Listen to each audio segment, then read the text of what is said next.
Hello, my dear friends. I'm Dr. Wasim I Khan, Associate Professor, Sri Shivaji Law College, Parbhani, Maharashtra, India. So, in today's lecture, we will discuss a second definition of BNS, Bharatiya Nyaya Sanhita 2023. That is a definition of dishonestly. In the many sections, the section starts from whoever dishonestly.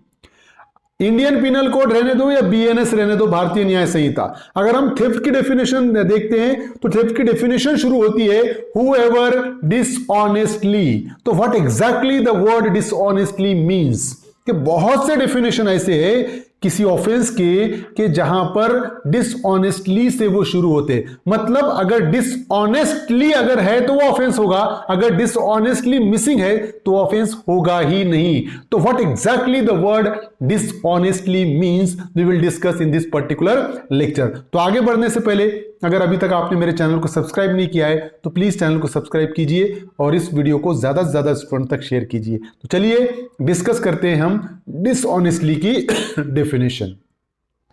Section 2 sub clause 7 of BNS, भारतीय न्याय संहिता 2023, dishonestly word is defined. So the definition mentioned under section 2 subclause 7, dishonestly means doing anything with the intention of causing wrongful gain to one person or wrongful loss to another person. So doing anything and the intention behind such act is to cause any wrongful gain to one person or wrongful loss to another person.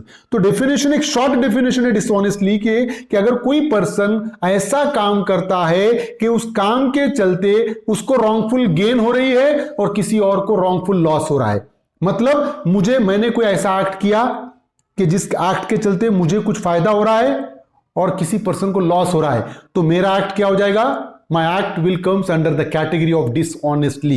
मेरा जो act है वो dishonestly के category में आ जाएगा.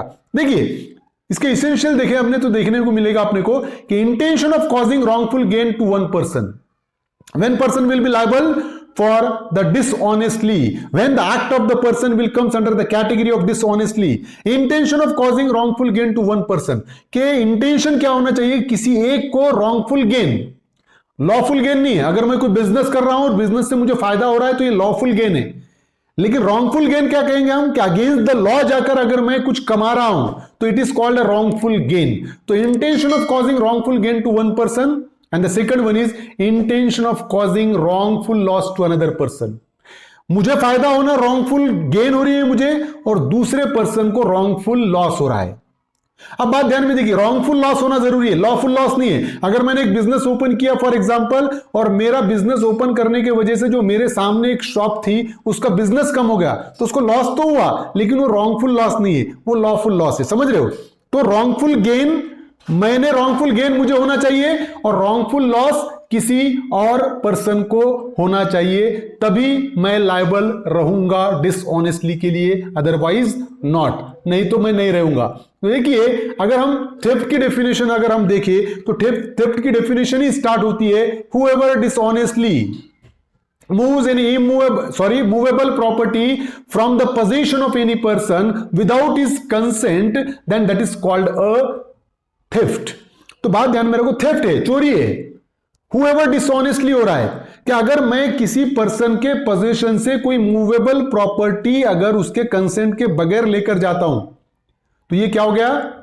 जिसके वजह से मुझे रॉन्गफुल गेन हो रही है. मैंने एक मोबाइल किसी के पोजीशन से लेकर गया तो मुझे तो रॉन्गफुल गेन हो गई क्योंकि मैंने उससे कंसेंट नहीं लिया था, मेरा एक्ट रॉन्गफुल है, तो रॉन्गफुल गेन मुझे हो रही है, और जिसके पोजीशन से मैंने मोबाइल लिया उसको रॉन्गफुल लॉस हो रहा है. तो मेरा एक्ट क्या हो गया? डिसऑनेस्टली हो गया, तभी मैं थेफ्ट के लिए लायबल होऊंगा. अगर फॉर एग्जांपल किसी पर्सन ने अगर मोबाइल छोड़कर चला गया और मैंने वो मोबाइल वहां से उठाया इस इरादे से कि जब कभी भी इसका ओनर मेरे पास आए तो मैं उसको मोबाइल दे दूंगा, तो ये मेरा जो एक्ट था उसका इंटेंशन रॉन्गफुल गेन नहीं था, ना तो किसी को रॉन्गफुल लॉस पहुंचाना था, तो मेरा एक्ट डिसऑनेस्टली में नहीं आएगा. तो wrongful gain to one person and wrongful loss to another person, that is a very essential part of the dishonestly. देखिए यहां पर अगर हम देखें, David prepared a forged contract document and want to claim compensation from John.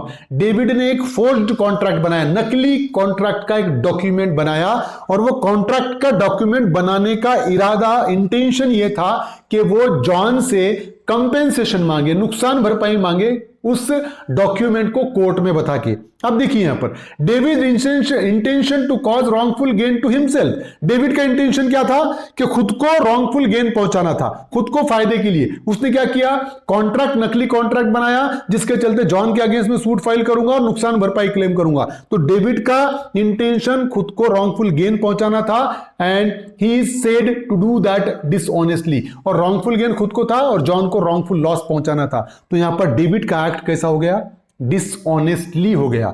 तो यहां पर David will be liable for that. तो डिसऑनेस्टली की डेफिनेशन ये है कि रॉन्गफुल गेन एक पर्सन को और रॉन्गफुल लॉस दूसरे पर्सन को। तो ये थी डिसऑनेस्टली की डेफिनेशन। उम्मीद करता हूं कि आपको समझ में आया होगा। समझ में आया तो मेरे चैनल को सब्सक्राइब कीजिए और इस लेक्चर को ज्यादा से ज्यादा स्टूडेंट तक शेयर कीजिए। Thank you very much.